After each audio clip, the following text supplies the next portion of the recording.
네, 묵상 간증 세상에 의인은 없다입니다. 음악대학에서 작곡을 전공한 저는 아내와 함께 독일에서 7년간 유학을 했습니다.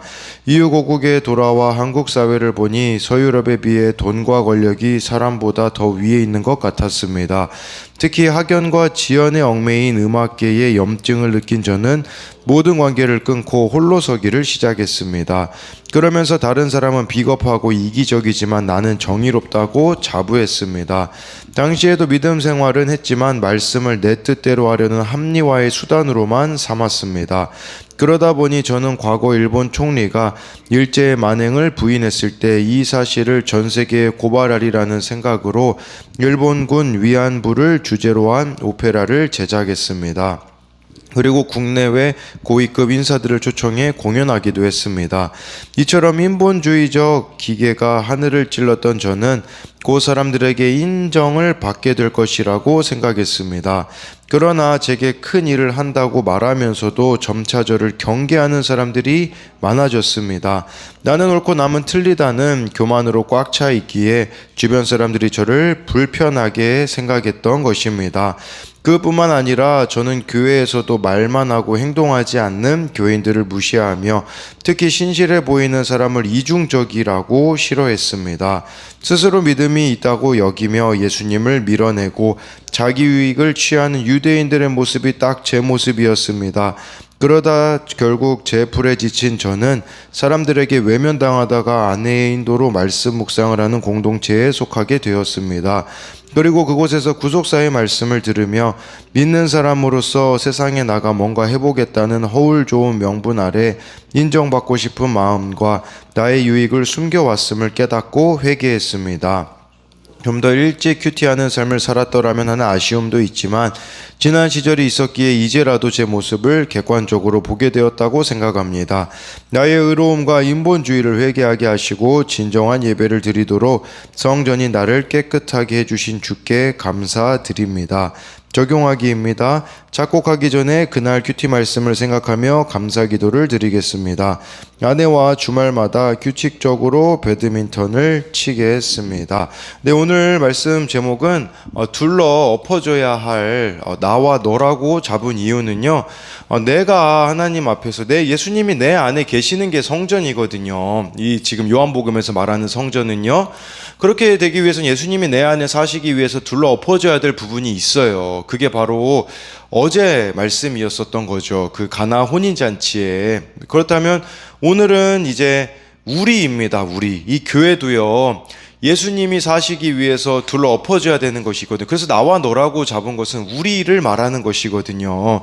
예, 우리 교회가 어떻게 둘러 엎어져야 예수님이 사실 수 있을까? 이 고민을 오늘 말씀을 통해서 해야 된다라는 것입니다. 13절에요. 유대인의 유월절이 가까운지라 예수께서 예루살렘으로 올라가시더니 라고 말씀해주고 있어요. 가나 혼인잔치에 어제 말씀에요. 그 6 항아리 정결의식에 쓰는 것은 유대인의 정결의식으로는 깨끗해질 수 없다였잖아요. 지금 이 말씀은 예루살렘 성전으로는 깨끗해질 수 없다. 그걸 예수님이 또 동일하게 말씀해 주고 계시는 거죠. 유대인의 유월절이라고 말하는 것은 아직 믿지 않는 유대인들이 있기 때문에 예수님을 거부하고 있는 유대인들을 향한 저격이라고 볼 수가 있는 것이에요. 그래서 예수님이 유월절 어린 양이 되셨기 때문에 더 이상은 유월절을 지킴으로써는 구원하고는 관련이 없음을 보여주는 그런 말씀이다라고 볼 수가 있는 것이에요. 그래서 지금 이 요한복음이 기록되었을 때 시점을 저와 여러분들이 봐야 합니다. 우리가 성경을요, 그냥 지금 현대 관점으로만 보자면 좀 이해가 깊어지지 못하는 부분이 있어요. 이때는요, 기원 후 85에서 90년쯤에 요한복음이 기록되었으니 제가 이것이 좀 지루할 수 있지만 설명드리는 이유는 기원 후 70년에 이 헤롯 성전이 무너집니다. 없어지게 되거든요. 그랬을 때 사람들이 무슨 생각을 하게 되냐? 이젠 더 이상 우리가 성전이 없는데, 거기에 대한 대답이라고 볼 수 있어요. 진짜 성전은 눈에 보이는 그 헤롯 성전, 예루살렘 성전이 그 당시 헤롯 성전이었거든요. 그것이 아니라 예수님이 새 성전이다라고 이렇게 대답해 주고 있는 것입니다. 예, 그리고요, 이건 추가적인 정보지만 예수께서 예루살렘으로 올라가셨더니, 여러분, 우리가 예수님의 공생애를 30살부터 33살로 이렇게 알고 있잖아요. 왜 그러냐? 요한복음 때문입니다. 다른 복음서는요, 예루살렘에 올라가는 것을 딱 한 번으로 이야기해요. 왜냐하면 예수님이 십자가 지시는 것에 대한 강조거든요. 그런데 요한복음에는요, 이 유월절이 3번이 나오게 되거든요. 그렇기 때문에 유월절을 1년에 한 번이었기 때문에 3번 보냈다라는 것은 예수님이 3년 동안 이렇게 사역하셨음을 요한복음을 통해서 알 수 있는 부분이라고 보시면 됩니다. 14절에요. 성전 안에서 소와 양과 비둘기 파는 사람들과 돈 바꾸는 사람들이 앉아 있는 것을 보시고 라고 해서요. 당시 예루살렘 성전이었던 이 헤롯 성전이요, 구역이 나눠져 있었습니다. 이 사람들이 어디서 장사하고 있었을까요? 이방인의 뜰에서 장사하고 있었어요. 이방인의 뜰, 여인의 뜰, 이스라엘의 뜰, 제사장의 뜰이 있었거든요. 이방인의 뜰은 이방인들이 와서 예배드리는 공간인데, 문제는 거기서 사람들이 장사와 돈 바꾸는 환전을 하고 있었다라는 것이에요. 성전이 무엇입니까? 예배하는 곳이잖아요. 그런데 예배가 방해받고 있음을 말씀해주고 있는 것이에요. 그래서 지금 이 시장은 이 돈벌이를 수단으로 막 제사장, 대제사장이 이렇게 만들어 놓은 공간이 되어져 버렸다라는 것을 말씀해주고 있는 것이에요. 그렇기 때문에 예수님께서는요, 이곳을 마가복음에 보면 강도의 소굴이 되어 버렸다라고 말씀해주고 있는 것입니다. 요세푸스라는 역사가에 의하면요, 주 66년에 유월절 행사에 사용된 이 양들이요, 무려 25만 5,600마리였다고 합니다. 이걸 통해서 이득을 얻는 자들이 누구였겠습니까? 대제사장이 바로 이득을 취하려고 했다라는 것이에요. 근데 이것을요, 여러분, 우리가 그런 생각이 들 수 있어요. 이건 나와 동떨어진 이야기일까요? 아니에요. 우리도 생각해 봐야 돼요. 내가 다른 사람의 예배를 방해하고 있진 않는가? 난 다른 사람의 예배를 방해한 적이 없는데, 여러분들이 내 마음대로 사는 것 자체가 이미 다른 사람의 예배를 방해하고 있는 거예요. 예수님을 믿는다라고 하지만 여전히 탐욕, 욕심 내려놓고 있지 않는다면 이것 또한 다른 사람의 예배를 방해하는 모습이다라고 할 수가 있는 것이에요. 그냥 점검해 봐야 되죠. 나는 다른 사람이 하나님께 나아오는데 디딤돌이 되고 있는가, 걸림돌이 되고 있는가를 이 말씀을 통해서 보셔야 됩니다. 저와 여러분들이 다른 사람이 예수님 믿는데 난 너의 모습을 보면 못 믿겠어 라고 말한다면 이것은 걸림돌이 되는 것이라고 볼 수가 있는 것이 아니겠습니까? 그래서 이것에 대한 적용 질문도요, 하나님을 이용해 내 야망과 욕심을 이루려고 하지는 않습니까? 누군가 하나님께 나아오는데 디딤돌이 아니라 걸림돌이 되고 있지는 않습니까? 15절 17절을 보면요, 노끈으로 채찍을 만드사 양이나 소를 다 성전에서도 내쫓으시고 돈 바꾸는 사람들의 돈을 쏟으시며 상을 엎으시고 비둘기 파는 사람들에게 이르시되 이것을 여기서 가져가라, 내 아버지의 집으로 장사하는 집을 만들지 말라 하시니, 제자들이 성경 말씀에 주의 전을 사모하는 열심히 나를 삼키리라 한 것을 기억하더라 라고 말씀해 주고 있어요. 15절에 보면요, 다른 복음서와 달리 요한복음은요, 다른 복음서는 상인들을 쫓아내는 것으로 표현을 하는데, 요한복음은요, 양이나 소, 이를 이렇게 희생제물에 쓸 짐승들이 쫓겨나갔다라고 표현을 해주고 있어요. 왜 그럴까요? 이 희생제물은 대체된다라는 것이에요. 누구로 대체되냐? 예수 그리스도로 대체된다라는 것을 요한복음은 보여주고 있어요. 예수님 자신이 유월절 어린 양이 되시기 때문이라는 것을 말씀해주고 있어요. 이 15절 말씀을 보면서요, 여러분, 우리 안에 내쫓아야 되는 것들이, 몰아내야 되는 것들이 있다라고 말씀해주고 있어요. 열심히 예배드리고 큐티하고 봉사하지만 목적이 남들에게 인정과 칭찬받기 위함이라면, 다른데 우리가 목적이 있다면 말씀의 채찍으로 그런 나를 쳐서 내 안에 있는 욕심을 몰아내야 한다라는 것이에요. 우리가 하나님이 기뻐하시는 삶이 되어지지 않잖아요. 그렇다면 우리들의 삶에요, 둘러 엎으시는 사건이 있을 겁니다. 이걸 보셔야 돼요. 그래서 내 안에 더러운 죄를 회개하게 하시고 진정한 예배를 드릴 수 있도록 둘러 엎으시는 사건으로 내가 깨끗하게 되기를 원하신다라는 것입니다. 그래서 예수님의 이런 행동은 17절에 보니까 시편 69편 9절이었다라는 것을 제자들이 나중에 깨닫게 된 거예요. 이게 지금 뭐 보자마자 이렇게 딱 기록된 게 아니라 이 요한이 거의 인생의 말년에 그때 이 말씀을 또 이제 보게 되어진 것이라고 볼 수 있는데, 시편 69편 9절 말씀인데, 사실 예수님의 이런 행동은요, 죽을 각오를 하지 않고서는 할 수 없는 행동이었어요. 막 그 이방인의 뜰에 한번 여러분들 생각해 보세요. 막 예수님이 노끈으로 채찍 만드셔서 막 다 쫓아내시는 것은 목숨을 건 행동이라고 볼 수가 있거든요. 예수님의 행동이 비정상적이었었어요. 마치 죽으려고 작정하지 않고서는 할 수 없는 무모한 행동이었던 거죠. 왜 이렇게까지 행동하셨을까요? 그 당시 사람들의 마음이요, 돌처럼 너무 굳어져 있기 때문에 이렇게 하지 않고서는 돌아설 기미가 없었기 때문이다 라고 볼 수가 있는 것이에요. 그래서 이것에 대한 적용 질문은요, 말씀의 채찍으로 몰아내야 하는 나의 욕심은 무엇입니까?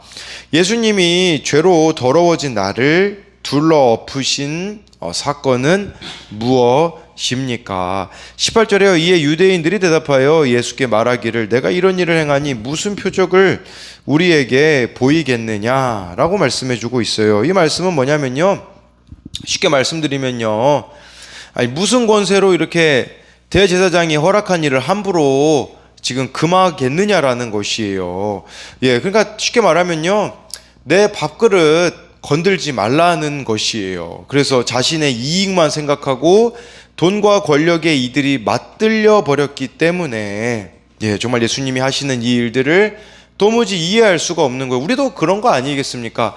둘러 엎으시는 사건이 있어요. 근데 우리가 이 유대인들과 같은 동일한 태도를 보이고 있지 않느냐라는 것이에요. 하나님 왜 이런 일 저한테 주세요? 이거 저랑 맞지 않아요. 싫어요. 라고 우리가 외면하는 일들이 얼마나 많이 있습니까? 19절부터 21절을 보면요, 예수께서 대답하여 이르시되 너희가 이 성전을 헐라 내가 사흘 동안에 일으키리라. 유대인들이 이르되 이 성전은 46년 동안 지었거늘 내가 3일 동안에 일으키겠느냐 하더라. 그러나 예수는 성전된 자기 육체를 가리켜 말씀하신 것이라 라고 말씀해 주고 있어요. 이 성전을 헐라, 이 성전이요, 지금 헤롯 성전이었어요. 세 번째 성전입니다. 첫 번째 성전은 솔로몬 성전, 두 번째는 스룹바벨 성전, 세 번째는 헤롯 성전인데 지금 46년 동안 지어왔어요. 여러분, 이 성전이요, 기원전 14년부터 건축하기 시작돼가지고요, 언제 완공이 되냐? 기원 후 63년에 완공이 됩니다. 근데 진짜 허무한 게 뭔지 아세요? 63년에 완공이 되는데 7년 후인 70년째 사라져버립니다. 그때 로마 디도 장군에 의하여서 예루살렘이 함락이 돼버리거든요. 지금 46년 동안 성전 짓고 있는데 이 사흘 동안 짓겠다니 제정신이냐고 유대인들이 묻고 있는 거예요. 예수님이 이 성전을 지으신다라는 것은 무엇을 말하는 거냐면 바로 십자가와 부활을 가리키는 거예요. 참된 성전은 예수님의 십자가와 부활을 믿는 자들을 통해서 지어진다라는 것을 말씀해주고 있는 것이에요. 그렇기 때문에 진짜 성전은 바로 예수님의 십자가와 부활을 믿는 공동체를 통해서 이루어진다라는 것이에요. 근데 여기 19절에요, 좀 사흘 동안에 일으키리라, 이 일으키리라는 표현은요 대부분 부활을 가리킬 때 쓰거든요. 사실 이게 수동태로 쓰여야 좀 맞을 것 같거든요. 그런데 여기 능동태로 쓰여 있습니다. 그 이유는 무엇이냐면 바로 예수님이 부활하시기 위해 십자가를 능동적으로 지실 것임을 의미하기 때문이에요. 요한복음에서는요, 예수님이 십자가 지시는 것이요 능동태로 많이 나와 있어요. 여러분, 이것은 무슨 말이냐? 저와 여러분들이 진짜 이 부활을 믿는다면 십자가를 능동적으로 지는 삶을 살아가야 한다라는 것을 말씀해주고 있는 것이에요. 21절에 예수님은 성전된 자기 육체를 가리켜 말씀하셨다라고 말씀해주고 있는데, 예수님이 자신이 죽고 사흘 만에 부활해 직접 성전이 되시겠다라고 이렇게 말씀해주고 있는 것입니다. 그래서 진정한 표적은 다른 게 아니라 예수님의 십자가와 부활을 저와 여러분들이 믿는 것이라고 볼 수 있습니다. 그래서 이것에 대한 적용 질문도, 내가 믿지 않는 자들에게 보여줘야 할 진정한 표적은 무엇입니까? 여러분, 진짜 표적은요, 내가 바뀌는 겁니다. 내가 바뀌어야 돼요. 정말 십자가와 부활을 믿는다면 내가 변화될 수밖에 없거든요. 근데 우리는 자꾸 다른 거 이야기해요. 나 예수 믿고 병 고침 받았네. 이게 제가 무시하는 게 아니에요. 근데 그것만 구한다면 문제라는 거죠.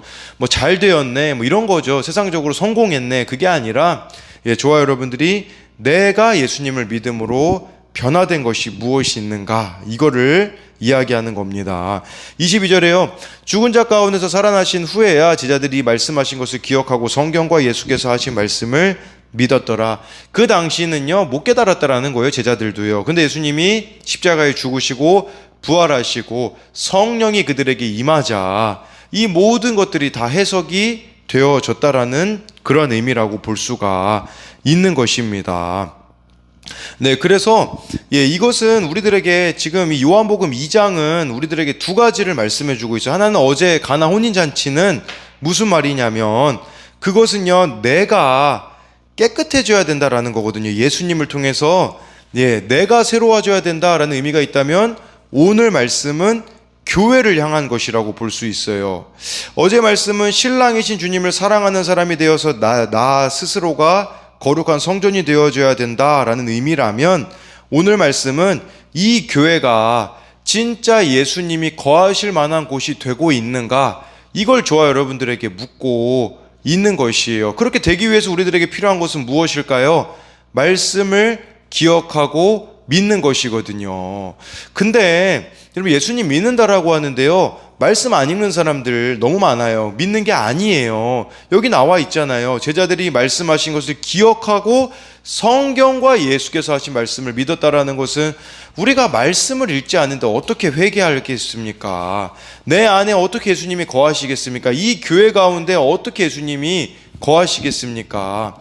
여러분, 이 교회도요, 여러 가지 문제들이 있죠. 그런데 우리의 다툼과 그것들이 말씀 때문인가를 좀 생각해 봤으면 좋겠어요. 말씀 때문이기보다는 개인의 유익을 위해서 다투는 부분들이 얼마나 많이 있는가를 봐야 된다라는 것이겠죠. 그러니까 이 질문을 하셔야 돼요. 내 안에 예수님이 사실만한가? 우리 가정 가운데 예수님이 사실만한가? 우리 교회 가운데 예수님이 사실만한가? 이걸 보시면요, 회개할 영역이 보이실 겁니다. 우리 교회는 예수님이 사시지 못할 만한 것은 이거인 것 같아 라고 한다 생각하고 저와 여러분들이 회개한다면, 그게 주님이 거하시는 성전이 아니겠습니까? 예수님은요, 우리 안에 거하고 싶어 하신다라는 것을 아셔야 합니다. 그래서 이것에 대한 적용 질문도요, 나와 가정과 교회 공동체가 예수님이 거하실 만한 곳이 되어가고 있습니까? 예수님이 거하실 만한 곳이 된다면 그 가운데요, 내가 바뀌어져야 되는 부분들이 보일 겁니다. 우리 가정에 예수님이 거하시지 못할 것 같네. 그럼 내가 이걸 해야겠네가 될 거라는 것이죠. 그래서 우리가 이런 고민들을 좀 해봤으면 좋겠습니다. 마지막으로 23절부터 25절을 보면요, 6월절에 예수께서 예루살렘에 계시니 많은 사람이 그의 행하시는 표적을 보고 그의 이름을 믿었으나 예수는 그의 몸을 그들에게 의탁하지 아니하셨으니 이는 친히 모든 사람을 아심이요 또 사람에 대하여 누구의 증언도 받으실 필요가 없었으니 이는 그가 친히 사람의 속에 있는 것을 아셨음이니라 라고 말씀해 주고 있어요. 네, 여기 보니까요, 예루살렘에 있는 많은 사람들이 예수님을 믿었대요. 예수님의 이름을 믿었지만, 근데요, 이 믿음은 믿음이 아니었습니다. 왜냐하면 이들은요, 끝까지 예수님에 대한 자신의 기대를 내려놓지 않았어요. 그건 뭐냐? 예수님은 자신들이 원하는 메시아, 로마의 압제로부터 구원해 줄 메시아로만 믿었기 때문이라고 볼 수가 있는 것이에요. 잘못된 표적을 구하고 있었다라는 것입니다. 여러분, 예수님을 믿어도 표적만을 구하면요, 이거는 기복을 구하는 거라고 볼 수가 있어요. 여러분, 우리가 기복신앙인지 아닌지는 어떻게 알 수 있겠습니까? 계속 말씀드리는 건데요, 나의 변화에 달려 있습니다. 기복신앙의 특징은요, 나는 안 바뀌겠다라는 거예요. 환경만 바꿔주세요, 상황만 바꿔주세요, 사람만 바꿔주세요라고 외치는 게 기복이라는 것이죠. 그래서 예수님은 그들의 그러한 믿는 척하는 것에 흔들림이 없었다라는 것을 말씀해주고 있는 것이에요. 예수님은요, 우리가 어떤 동기로 믿는지 아십니다. 이걸 저와 여러분들이 기억해야 된다라는 것이에요. 그렇기 때문에 여기 뒤에 본문 해설에도 나와 있잖아요. 예수님이 진정으로 양육하시려는 것은 십자가를 지고 죽으셔서 부활하실 것에 대한 가르침이기 때문입니다. 진짜 배워야 할 십자가가 아니라 눈에 보이는 표적에만 집중하면 예수님을 제대로 알 수 없습니다. 저와 여러분들이 예수님을 믿는다라는 것은 뭡니까? 십자가입니다. 이것은요, 내가 예수님을 믿기 때문에 지고 있는 십자가가 있느냐라는 것이에요. 내가 진짜 이 부활을 믿기 때문에 이 땅에서 십자가 지는 삶을 사느냐 살지 않느냐가 예수님을 믿느냐 믿지 않느냐에 대한 증거라고 볼 수가 있는 것입니다. 그래서 이것에 대한 적용 질문도요, 나는 예수님께 무엇을 바랍니까? 내가 예수님 안에서 변화되고 있습니까? 나는 예수님이 내 삶에 베푸신 표적에 연연하진 않습니까? 그런 예수님을 알았다면 그분이 가르쳐 주신 십자가 지기를 내 삶에 적용합니까? 내 믿음이 사람들의 시선이나 평가에 따라 이리저리 흔들리지 않습니까? 저는요, 저와 이 교회 공동체의 여러분들이 많은 간증들이 있었으면 좋겠어요. 근데 그 간증은요, 뭐 과거에 자꾸 과거 얘기들을 많이 해요. 그게 아니라 오늘 내 삶에 내가 십자가 지는 삶을 사는 게 간증이 아니겠습니까? 그래서 참된 표적은요, 십자가 지는 삶, 그 십자가로 인해 내가 변화됨에 있습니다. 그렇기에 저와 여러분들이 이 교회 공동체가 십자가 지는 공동체가 되기를 소망합니다.